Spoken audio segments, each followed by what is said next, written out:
This episode of Film Riot is brought to you by Domain.com. Welcome to Film Riot Mondays, where we put the on in Mondays. What? I was trying to do that thing where it's like, no, don't. we put the stop, I. Stop forever. It's like, just shut up.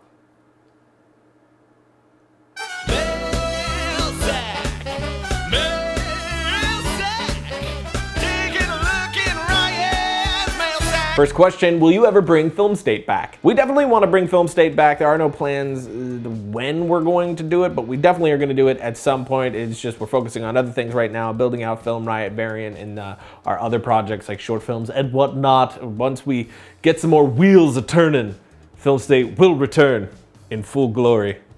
We got plans for it. What motivates different aspect ratios? For me, I just like widescreen better, period. I just like the composition of it better, that elongated image, like with the 235 or the 240. I'm usually going 240. I just like how it looks better. I'll usually open it up and go to the 185 when I'm doing something that's more comedy, where I don't want it to feel as claustrophobic. I think there's just like a sense of serious film with a widescreen aspect ratio, more of that than there is with comedy. So if you're going a straight, like Mrs. Doubtfire comedy that's in widescreen, it could feel a little weird maybe. I think I would probably still do it. I just like the composition better, so I'm almost always opting for 235 or 240. Is it possible to shoot a movie / short film with just one lens? What would you recommend? Thanksies, mail sack. You can absolutely do that. We shot proximity on one lens, which was my 24 through 105mm L series Canon lens. The only problem with that lens is it bottoms out at a 4, so you're not really crushing the depth of field as much as you might want to when you're shooting on something like a super 35mm sensor, which we were, but that's what I wanted. I didn't want anything super crush. It was already really hard to pull the focus as is. If you're shooting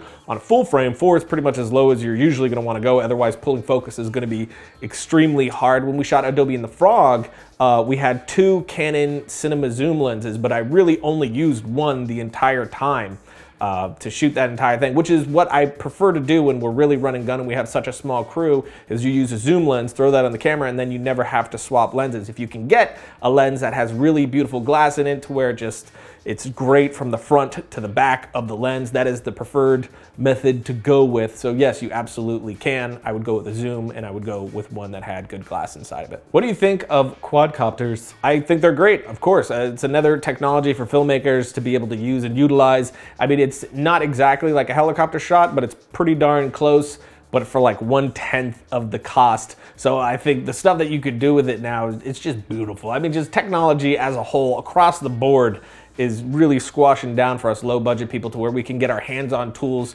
to bring our production value up through the roof. I mean, 10 years ago, the difference between 10 years ago and now, the type of gear that we can use is just insane. And if you use it well, something like a quadcopter, you can make it look almost like a techno crane, get like 100-foot shots that sweep down and everything. So I love them. I have not used one to any major capacity yet, but I will. Last question, is After Effects worth the money? Yes, 100% worth the money. I adore After Effects, and it's definitely one of the industry standard softwares. And if you have Adobe CC, you already have it. Adobe CC is a monthly subscription service. If you do that, you have all of Adobe's software. What's beautiful about After Effects and Premiere and all their software is how integrated everything is. So I can send things right from Premiere to After Effects, jump right back in, and I have it. So you're sending things around through their dynamic linking without having to export, bring in, export again, bring back in. So everything is shaking hands like crazy, and their dynamic linking is getting better and better and better over time.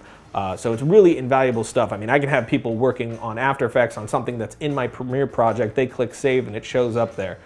So just their software as a whole, how it works together, is absolutely worth the money.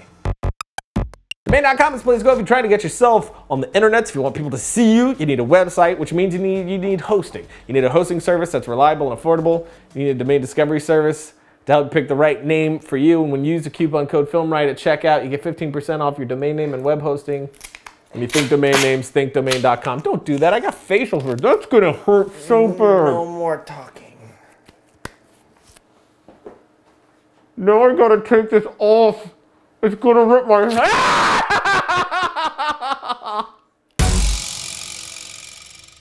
Logo. So that's it for today, which means it's time for my suggestion of the week. This one's called The Other Side. It's from Honda. It is a really interesting short film and hard to explain, but you can cycle between two different short films from the same character at two different time frames, happening at the same time in identical ways. It doesn't really explain it, but it's definitely worth a watch. Check it out right here. And until next time, don't forget to write, shoot, edit, repeat.